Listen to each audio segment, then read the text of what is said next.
आता आपल्या आवडत्या मालिकेचे संपूर्ण भाग मालिका प्रसारित झाल्यानंतर लगेचच पाहू शकता फक्त सन नेक्स्ट वर. भारतातील प्रेक्षकांसाठी मोफत सेवा.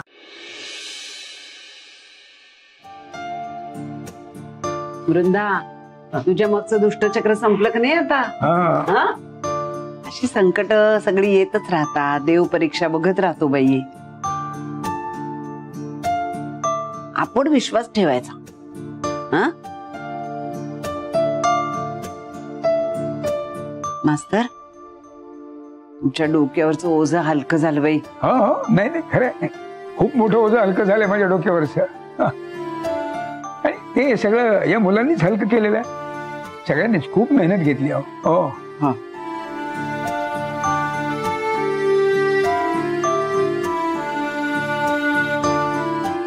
माझी वृंदा अगदी जिद्दीनं लढली. बाबा, मी एकटी नाही, तुम्ही सगळे सोबत होतात म्हणून हे शक्य झालं. समीर आणि ओबीशी तर मी इतकं वाईट वागले तरीही सोबत राहिले ते. आणि अजिंक्य सर हे सगळे तर सोबत होतेच, पण तुम्ही तिथे समोर उभं राहून सगळे वार स्वतःवर झेललेत, लढलात आणि जिंकलात.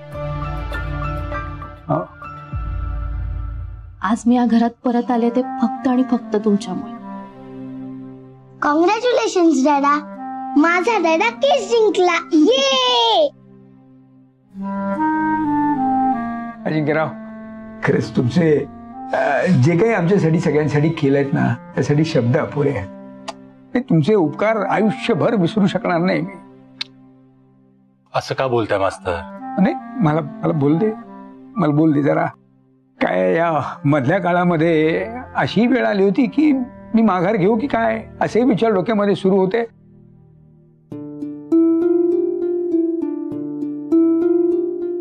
पण खरं सांगतो, तुम्ही आणि माझ्या वृंदाने मला पुन्हा पुन्हा नव्याने उभारी दिली.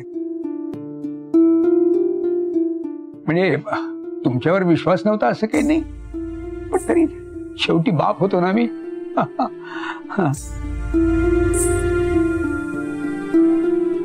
नाही, पण खरंच म्हणजे तुमचे उपकार न विसरता येण्यासारखेच आहे. मी सदैव ऋणी राहीन तुमचा.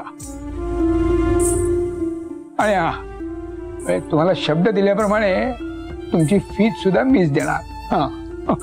नाही नाही मास्तर, तुम्हालाही माहितीये मी याच्यासाठी केस नाही लढलोय. अजिंक्यराव, असं काय बोलताय? हे काय ओळखता येत नाही तुम्हाला? हा, हे काय पांढरे का उघड झाले का? तेवढा माणूस नक्कीच ओळखताय तुम्हाला.